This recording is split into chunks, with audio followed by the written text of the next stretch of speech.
நீங்கள் செய்ய தப்புனால அந்த பிள்ளைகள் வாழ்நாள் முழுதும் அந்த குழந்தைங்க படித்து பெரியாளாகி அவங்க பேரம்பேத்தி வாங்குற வரைக்கும் உங்கள் அப்பா அம்மா அப்படி நடந்தாங்க, உங்கள் அப்பா அம்மா அப்படி நடந்துக்கிட்டாங்கன்னு சொல்லி நீங்கள் சினிமாத்துறையில் இருக்கிறவங்க மக்களுக்கு நல்ல விஷயத்த விழிப்புணர்வாக உயிர் காக்கும் விஷயம் இது. நான் பேசுகிறது வந்து உயிர் காக்கும்.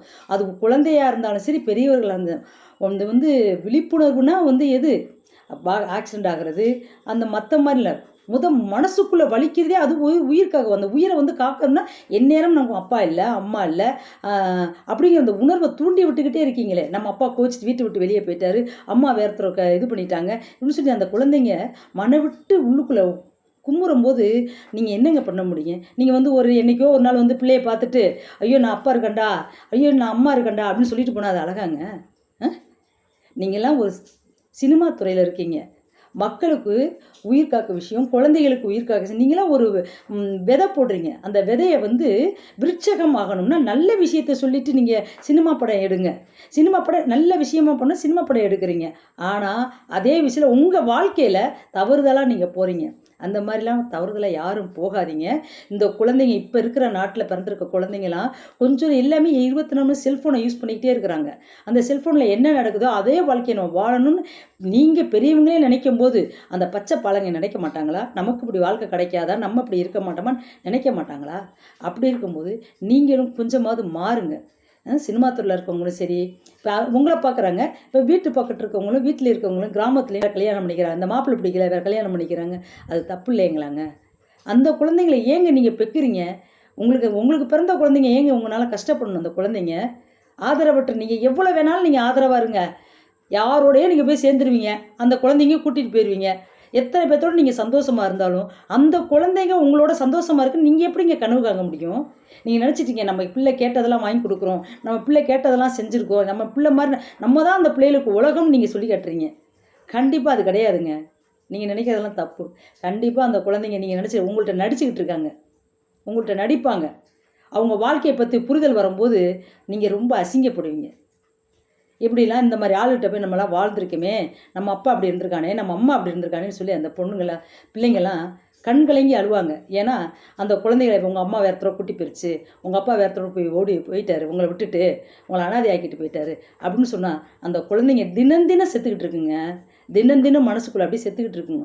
நீங்கள் நினைக்கிறீங்க நம்ம பிள்ளைக்கு கேட்டதெல்லாம் வாங்கி கொடுக்கணும், நம்ம தான் ராஜாத்தி மாதிரி வச்சுருக்கோம், நம்ம பிள்ளையில அப்படி வச்சுருக்கோம் இப்படி வச்சோம், நாங்கள் வாங்கி கொடுக்குற பொருள் தான் உலகத்திலே சிறந்த பொருள், அந்த பொருளை தான் நம்ம பிள்ளை சாப்பிடணும் அப்படின்னு நீங்கள் நினைக்கிறீங்கள?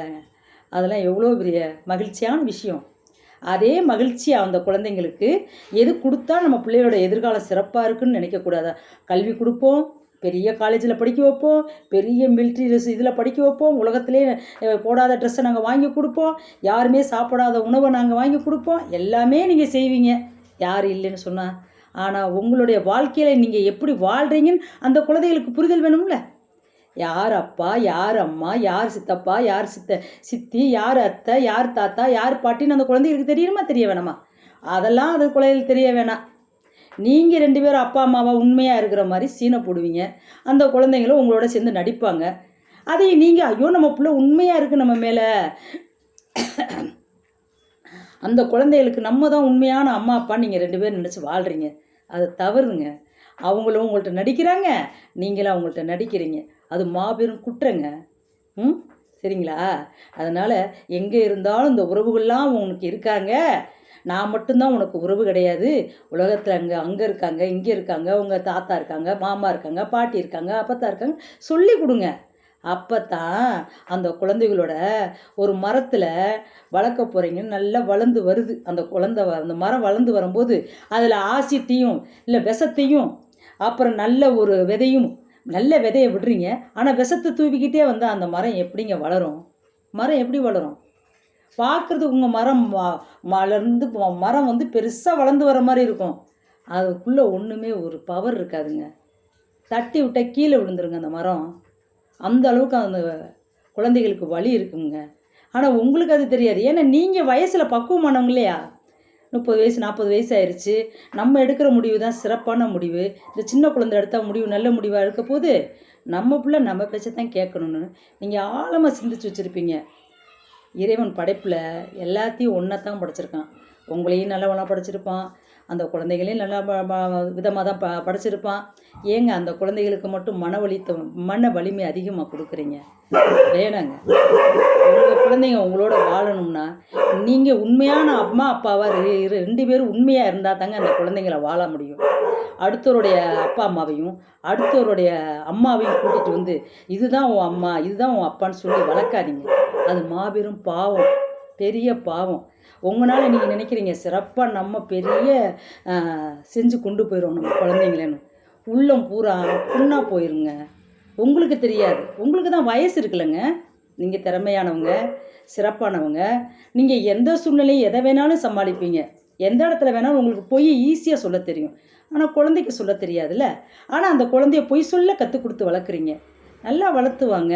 நாளைக்கு நீங்கள் நினைக்கிறீங்களா அந்த குழந்தைங்க நம்ம சிறப்பாக நம்ம பண்ணி கொண்டு போயிடுவோம், நம்மளை மிஞ்ச யாரும் இல்லை, நம்ம தான் உலகத்திலே சிறந்த தாய் தகப்பன்னு நீங்கள் நினச்சிக்கிட்டு இருக்கீங்க.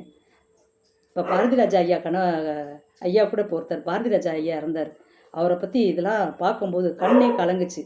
அதே மாதிரி இன்றைக்கி உயிரோடு இருக்கிறார் யார், ஜெயம் ரவி. அவரு என் பிள்ளைய பார்க்க முடியலன்னு சொல்கிறார். ஏன் பார்க்க முடியலை? நீங்கள் தவறு செஞ்சதுனால பார்க்க முடியல. உங்கள் பிள்ளைய உங்கள் மனைவியோடு போய் உங்கள் பிள்ளையோடு நீங்கள் இருந்துருக்கலாம்ல. அதுதான், யார் ஒருத்தர் கணவனையும் மனைவியும் பிரிஞ்சு வேறொருத்தர் தேடி நீங்கள் போகிறீங்களோ உங்கள் பிள்ளைகளோட வாழ்க்கை சிறப்பிக்குன்னு மட்டும் நினச்சே பார்க்காதீங்க. உள்ளம் அப்படியே புண்ணாக போய் அந்த குழந்தைகளோட உள்ளம் புண்ணாக போய் யார்கிட்டையுமே எந்த விஷயத்தையும் சொல்ல முடியாமல் ரொம்ப வேதனையோடு இருப்பாங்க. ஆனால் அது உங்கள் 2 பேர்த்துக்கு தெரியவே தெரியாது. யார் அடுத்தவங்க குழந்தைய கையில் வச்சுக்கிட்டு என் குழந்தை தான் அப்பா அம்மா, நாங்கள் தான் அப்பா அம்மான்னு நீங்கள் 2 பேரும் சொல்கிறீங்க பார்த்தீங்களா? அது உங்களுக்கு தெரியாது. அது எதிர் திசையில் இருக்காங்க பார்த்தீங்களா? அவங்களுக்கு எல்லாத்துக்கும் தெரியும். உங்களை பார்க்குறாங்க பார்த்தீங்களா? உங்கள் நண்பர்கள், உங்களோட சொந்தக்காரவங்க, ஊருக்காரவங்க எல்லாத்துக்கும் தெரியும். அநியாயம் இந்த குழந்தைங்களோட வாழ்க்கையை கெடுத்துட்டாலே, இந்த குழந்தைகளோடு வாழ்ந்துருக்கலாமே, இந்த குழந்தைகளுக்கு நல்லது செஞ்சுருக்கலாமே, ஏன் அநியாயம் அந்த குழந்தைகளை போய் அடுத்தவங்கள்ட்ட ஒப்படைச்சி அடிமையாக்கி வச்சுருக்காங்கன்னு சொல்லுவாங்க. திருந்துங்க. இந்த வீடியோ திருந்துறதுக்கு போட்டிருக்கேன். ஏன்னா இனிமேல் இந்த வீடியோ பார்க்குறவங்க யாராவதும் அடுத்தவரை கல்யாணம் பண்ணிக்கணும்னு ஆசைப்படாதீங்க. குழந்தை இருந்துச்சுன்னா, உங்களுக்கு குழந்தை இருந்துச்சுன்னா தயவு செய்து அவங்க உரிமைப்பட்டவங்கள்ட்ட கொண்டு ஒப்படைச்சிருங்க. அப்புறம் நீங்கள் போய் நல்லா சுற்றி பார்த்து வாழ்க்கையை அனுபவித்து துன்பப்பட்டு இன்பப்பட்டு எல்லாம் முடித்து வாங்க. அப்புறம் கூட உங்கள் பிள்ளைய பாருங்கள். நீங்கள் எங்கெங்கே சுற்றுறீங்களோ அங்கெல்லாம் குழந்தைகளை கூட்டிகிட்டு போய் துன்பப்பட்டு நீங்கள் வாழ்கிற வாழ்க்கை நீங்கள் ஆசைப்பட்டீங்க, நீங்கள் அப்படி போக வேண்டியதான். இந்த குழந்தைங்க என்ன பண்ணுச்சு? அந்த குழந்தைங்க என்னங்க பண்ணுச்சு? நான் கேட்டால் நீங்கள் நிறைய படிக்க வைப்பீங்க, விதத்தால் உங்களை மாதிரி ஃபுட்டெல்லாம் வாங்கி கொடுக்க முடியாது. ஏன்னா அவ்வளோ சிறப்பானவங்க நீங்கள், அவ்வளோ ஃபுட்டு வாங்கி கொடுப்பீங்க. ஆனால் அந்த குழந்தைகளுக்கு உண்மையானவங்க வாங்கிட்டு வர பொருள்லாம் ரொம்ப கீழ்த்தரமாக சாக்கடையில் தான் போடணும். அந்த பொருள்லாம் நம்ம வாங்கி கொடுக்குற பொருள் அந்த உரிமை உள்ளவங்க குழந்தை மேலே அப்பத்தாவோ தாத்தாவோ பாட்டியோ மாமாவோ சித்தப்பாவோ யாரோ வாங்கிட்டு போய் அப்போ இல்லையே அந்த குழந்தைகளுக்கு அந்த பிள்ளையோட வாழ்க்கையை அந்த பிள்ளைகளுக்கு நம்ம கூடயே பயணிப்போன்னு சொல்லி போய் அந்த குழந்தைகளுக்கு எல்லாம் வாங்கி கொடுக்க போவாங்க. அந்த பொருளை சாக்கடையில் போடணும், மாடு கூட திங்காது அப்படின்னு சொல்கிறாங்க. இது எவ்வளோ பெரிய வலிங்க. 5 பஸ் ஏறி 6 பஸ் ஏறி அந்த ட்ரெயினில் போய் கீழே இறங்கி மேலே இறங்கி வயசான காலத்தில் தன் மகன் பெற்ற குழந்தைகளுக்கு போய் வாங்கி கொண்டு போய் தன் அப்பத்தா தாத்தா கொண்டு போய் கொடுப்பாங்க. அந்த பொருளை பார்த்து ஈனமாக பேசுகிறது.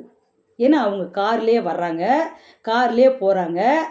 யார் இருக்க வேண்டிய இடத்துல அவங்க உட்காந்துருக்க மாட்டாங்க. தன் மகன் இருக்க வேண்டிய இடத்துல இன்னொருத்தரை உட்காந்துக்கிட்டு காரில் உட்காந்துக்கிட்டு காலாட்டிக்கிட்டு அவங்க பேசுவாங்க. இதை அந்த குழந்தைகளும் ரசிக்கணும், நாங்களும் ரசிக்கணும். அவங்க 2 பேர்த்தையும் நாங்கள் ரசிக்கணும். அந்த குழந்தைங்களும் அந்த பையனை பெற்ற அம்மாவும் ரசிக்கணும். எவ்வளோ பெரிய ஈன பிறவிங்க, எவ்வளோ ஒரு கொடூரமான ஒரு அந்த ஜென்மங்கள் அந்த பூமியில் வாழுது. அப்படி ஒரு வாழ்க்கை உங்களுக்கு தேடிக்கிட்டீங்களா? நீங்கள் வாழ வேண்டியதானே? குழந்தைங்க என்ன செஞ்சிச்சு? குழந்தைகளை எதுக்கு கொண்டுட்டு போய் உங்கள் வசப்படுத்தி வச்சுக்கிட்டு துன்புறுத்தி பார்க்குறீங்க? கேட்டால் நீங்கள் நல்லா வச்சுருக்கீங்கன்னு நீங்கள் நினச்சிக்கிட்டு இருக்கீங்க. ஏன்னா ஒரு 2 பேர்த்து குணமும் நல்ல குணம் தானே. நல்ல குணமாக இருந்துச்சுன்னா அது நாதாரி குணங்க. நல்ல குணம். அடுத்த ஒரு பொருள் மேல் ஆசைப்படுவோன்னு எவனுமே நல்லவனை கிடையாது. மனைவியாக இருக்கட்டும், அடுத்தவனுடைய கணவனாக இருக்கட்டும், அடுத்த ஒரு பொருளை ஆசைப்படுறவன் எப்படி வந்து நல்லவனா 2 பேரும் இருக்க முடியும்? இதுக்கு எனக்கு சொல்கிறதுக்கு ரொம்ப மனசு வலிக்குதுங்க.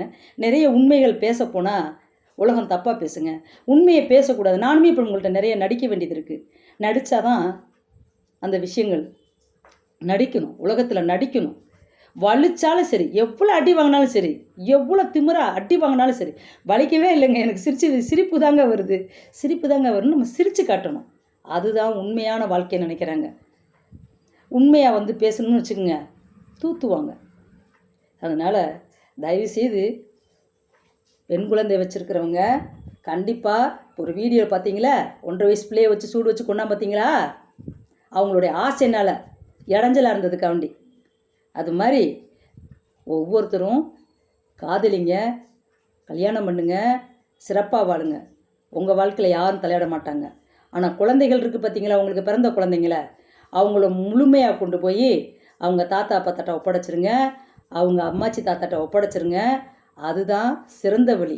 நீங்கள் வாழ்ந்துட்டு 40, 50 வயசுக்கு மேலே வந்து ஐயோ கால் வலிக்குது, கை வலிக்குது, தெரியாமல் நான் தப்பு பண்ணிட்டேன், ஐயோ என் பிள்ளைய வாழ்க்கையை கெடுத்துட்டேன், நான் நாசமாக போனது இல்லாமல் என் பிள்ளையில நாசமாக்கிட்டேன்னு சொல்லுவீங்க பார்த்தீங்களா, அது உங்களோட வச்சுக்குங்க. ஆனால் அதெல்லாம் அந்த காலம். ஆனால் இந்த காலத்தில் யாரும் விட மாட்டாங்க. அவ்வளோ ஈஸியாலாம் குழந்தைகளை வந்து ஒருத்தட்ட ஒப்படைச்சிட்டு ஈஸியாக அவங்கள்ட்ட விட்டுருவாங்க. நமக்கு சூப்பராக நம்ம வாழ்கிறோம், நமக்கு எந்த தண்டனையும் கிடைக்காதுன்னு நினச்சிட்டு இருக்கேங்க. நல்ல செமையாக சிறப்பாக உங்களுக்கு ஒரு தண்டனை இறைவன் கொடுப்பான். நீதிமன்றத்தில் கொடுக்குறாங்களோ இல்லையோ, சிறப்பாக இறைவன் கொடுப்பான். சும்மாலாம் விட மாட்டான். அடுத்தவங்களை கண்ணீர் விட்டு வேடிக்கை பார்க்குற ஒவ்வொரு மானிட பிறவியும் ஈனப்பிறவி, தெரியுங்களா? அடுத்தவங்களை கண்ணீர் விட்டு வேடிக்கை பார்க்குற ஒவ்வொரு மனிதனும் ஈனப்பிறவிக்கு பிறந்தவனாக மட்டும்தான் இருக்க முடியும். நல்லவனாக பிறந்தாலோ நல்லவளாக பிறந்திருந்தாலோ அடுத்தவங்க கண்ணீரை பார்க்க மாட்டாங்க. அன்பாகவும் கருணையாகவும் அந்த இடத்துல